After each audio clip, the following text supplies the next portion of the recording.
Hello everybody. So today I wanted to do a video kind of updating everything in terms of my wedding planning and mostly show you guys how I'm organizing and planning it on my own. I do not have a wedding planner.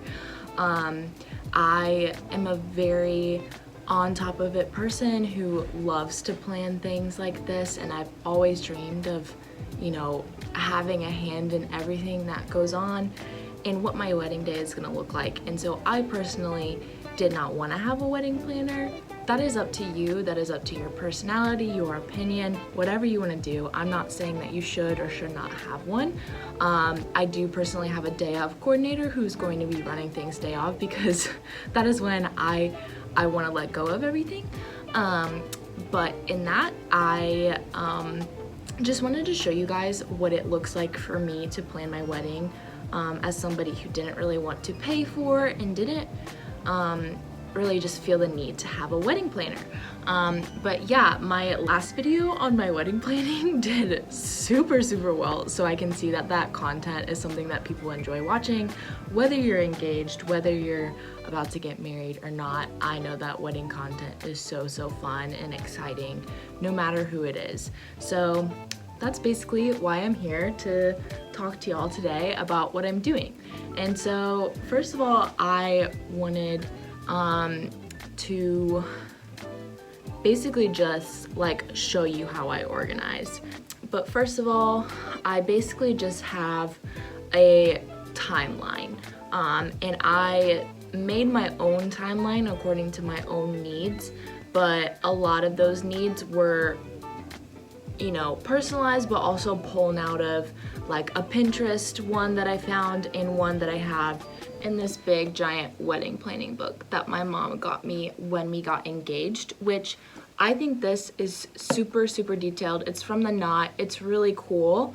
It does help me stay on top of things to some degree, but it also has just a lot of information that is not important to me or my wedding, but in order to generalize it and make it inclusive for everybody, they kind of have to do that. So I completely understand that that's the way that it is, but for me, I like to be focused on where I'm looking at and where my direction is headed, and so that's why with this to-do timeline, which is probably the main thing that I am looking at in these months where I still have I think we're about 5.5 months out of the wedding, and so that's where this is probably the biggest thing I'm looking at to see okay, what do I still have to do? And so in that, I have things listed again that are personal, but also that I saw from other sources of this is what you need to get done at this time, because I didn't know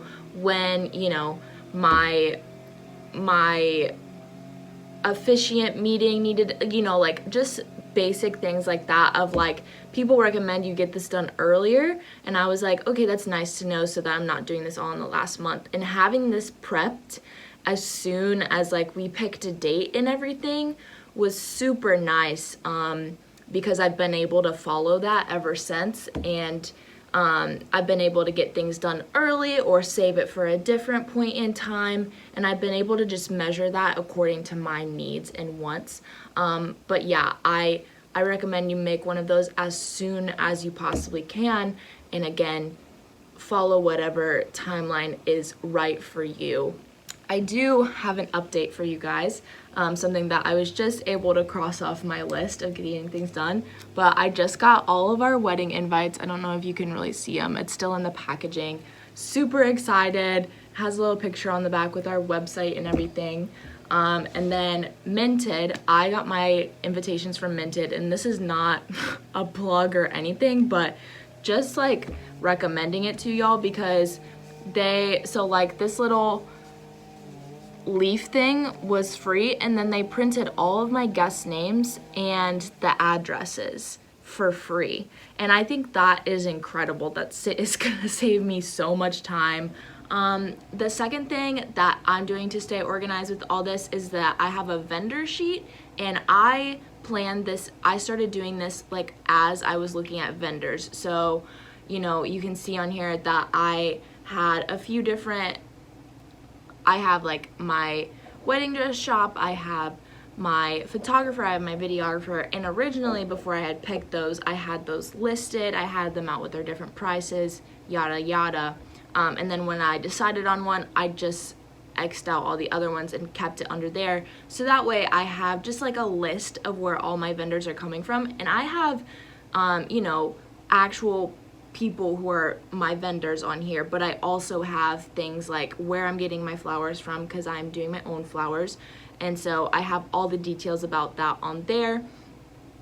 Just specifically about the vendor, I have a whole other sheet which I'll show you about my flowers and what I'm choosing to do with that, but that's very personal because I'm doing my own flowers and not a lot of other people do that. But, and then also I have things from like where I'm ordering my PJs for my bridesmaids and where I'm getting my shoes from for my dress. Like I have that all listed in my vendors, so that way I can keep those links and every detail that I've already decided in one place for when I do need to order it or if I need to reference an order number or whatever. So yeah, that has been super helpful. And then I go and take all the contact information from all those vendors and I put it in my little wedding book because I like to have those things written down in one place. And that has been, and it's very organized in this book to where it really lists all that contact information well for you. So that's why I did it that way. It's kind of, I probably wouldn't have done it that way if I didn't have the book, which I didn't want a book, but my mom gave it to me, so I was like, I'm gonna use it. And then in that list, that vendor list again, I also listed things that are like DIY or things that I'm doing on my own. A lot of my signage I'm doing by myself. I actually started to work on my table numbers and I'm DIYing those just like I DIY'd that signage in my last video. And so if you can see this, so like this is table number 6, which it's hard to see. But yeah, so I'm just doing kind of a glass thing and I get those from frames at the dollar store and I just take out the glass and then I use oil paint, Sharpie markers to trace a design that I printed off of Canva onto the glass. And so I'm making my own table numbers because the ones that our venue has, I just didn't feel like matched, and I'm super particular about things matching in this instance, and I love taking on any kind of DIY project, so I was like, I'll just make mine myself. It's fun, I will enjoy it, and it's no big deal. And then also I have all of the documents that my venue has sent me, that my like photographer has sent me. All of these like official documents I have saved onto my computer in a folder all together. I'm showing you one document here. It's like our room diagram. I've been referencing this a lot lately because I'm making table numbers and I'm putting together what's gonna be on the tables, and so I need a count for all of that. And so like in buying things, I need to count like, okay, how many of these do I need for each table, yada yada. And then in terms of like other documents, like we have an event order that our venue sends us, and that has like listed on there everything that the venue is providing. And so whenever I need to like talk to somebody about what's going on, like I can reference that. Or if I'm like, did we decide to do this? What was that situation? Like I'll just go back to that and reference it. And then in terms of like money and paying things off and paying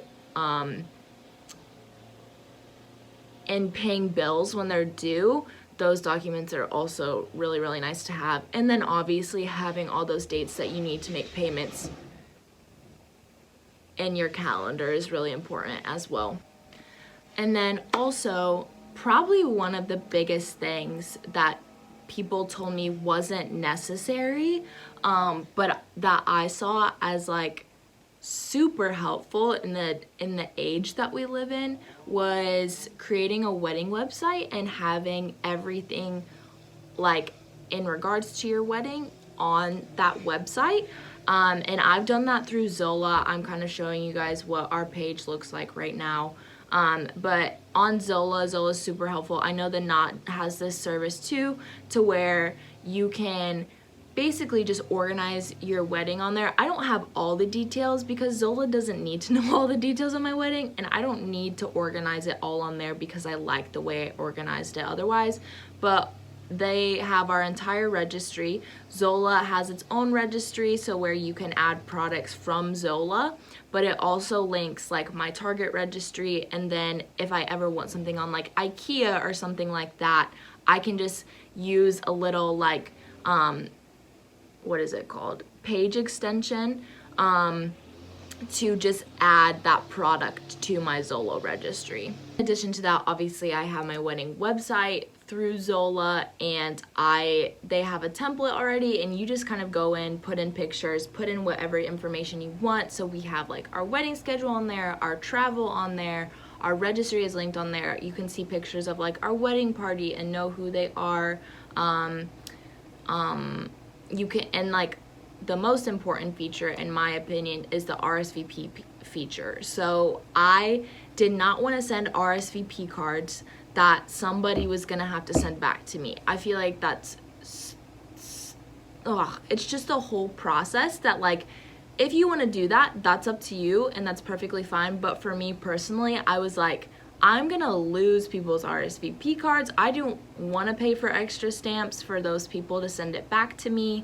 I just would so much rather just have people go on this website and it's already done, like they do it, and Zola accounts for it for all of me. So all of my guests are listed in my Zola, and then they can, once they get their invitation, they'll go to our website, they'll RSVP, and they can even choose like if they're just coming to the ceremony or the reception, because I know that's rare, but some guests do that. They just want to come to the ceremony. And so in that, I can get a better picture of like who's gonna be here, how many kids are you gonna have, does your family have like a +1, you know, whatever. And so that, I think, is gonna keep me so organized, and it's just so much easier than the RSVP cards that you can send with invitations, in my personal opinion. And so that's something I'm really looking forward to having with our website. And then also you get to like have a tab of all these like cute little pictures that you've had before. And I love being able to share those pictures and memories with the people who are coming to our wedding. So it can just get your guests even more excited about the event than even, you know, than they might have been before. So lastly, I think what I'm showing you guys here is just like what my flower plan is. If you are doing your own flowers, no matter like what experience you have, you really do need to plan this out specifically. I know that I'm using the website 50 Flowers, and I'm also using Sam's Club bulk flowers in order to achieve all of this, because I just think it's cheaper. And yeah, but I had to specifically look at like, okay, what flowers do I want? What flowers do I like? I know 50 Flowers does like have consultations where you can call them and get help and kind of map out what would look good with each other. But I kind of just did it myself, and I went through and looked like, okay, this is my vibe, but this is also my vibe, and I want this together, and I think this would look pretty. And I hope that it does. I'm gonna go over it with the girl who's actually setting up my flowers, who's actually a friend from high school, and we both worked at a florist together. And she's actually gone on to work there much longer than I have. So in that, like, I'm gonna run over it with her and say like, what do you think about this? Do you think we need this many of this? Yada yada. And then she's gonna kind of help me with that. And she might come and help me put arrangements together as well in the few days before the wedding, and then set up. So I'm super excited to just be blessed with that opportunity. That's why, you know, not everybody has the opportunity to do flowers themselves, and not everybody has like the eye or experience for that. And so if you don't take on the responsibility of that, because even I, knowing I wanted to do this and knowing it was going to save me money and knowing that I could cut costs through this because I have experience. I've been like, well, like, what if this happens? What if this happens? But in the end, like, I think it is gonna be worth it, and I enjoy this. And so that's what it's all about. But I do have somebody to help me enjoy it more and to kind of take that pressure off of doing it all by myself. And so I'm in a unique space. And so just really assess yourself on that. Like, if you want a florist, do a florist, you know, and that might be a big cost, it might be a small cost depending on what area you're living in. I think it's really different everywhere. And just really evaluate with somebody else, like, is this what I want to do? But yeah, so I just have that all listed, and then I have the prices of all of it listed just so I can keep tabs on all of that.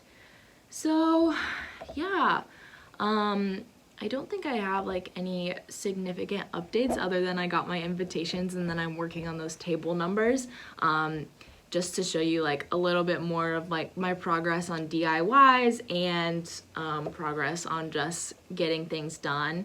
I know that soon I'll be talking to like my officiant about ceremony details, and also next month I'm having my bachelorette party, and I'm just kind of keeping tabs on where all my bridesmaids are, ordering their dresses. I mean, just like, it's just the minute details at this point, but they're gonna add up to bigger details right now. Yeah, I don't know, y'all. I am super excited. I love watching videos like this, and I really hope this was helpful if you're in this kind of space of planning a wedding, or if not and you just want to get tips and tricks. I will say also, Pinterest, unfortunately, I don't know, it's not unfortunately, that's what Pinterest is there for. That's the kind of social media platform it's based upon, is like helping people with ideas. So I don't think it's unfortunate, but it is a cliche in the fact that like I have used Pinterest so much to get a vision for what I want, to get a vision of like what my colors are gonna look like and what my space might look like if I did this or this, and give me an idea of like what kind of tables I wanted, what kind of, you know, makeup I want for my wedding, like the little details that are really hard to envision on your own. I don't think it's a problem to like see those ideas from something someone else has created and shared with you via Pinterest. And so yeah, Pinterest has been my best friend through all of this. Again, I hope this was helpful. I hope this was enjoyable. Let me know in the comments. Definitely subscribe, because so many of my viewers who watch my videos don't subscribe. And I know that this is not all of the content that I produce. All my content that I produce is not about my wedding, because a wedding is short term. You're only doing it for so long before it's over and you're married and the honeymoon's happened and you're living married life. And so I have all this advice and I love to share it, but ultimately my channel is about talking about Jesus and having a space to where faith and lifestyle and just like being transparent about that is super cool, and I love making videos about it. And yeah, let me know what content you want to see. That's the thing, like if you're not subscribing, let me know what's out there that, you know, you might want to see from this channel, or what I could do that's within the means of my purpose, if that makes sense. So yeah, thank you all for watching, and I will see you in my next video.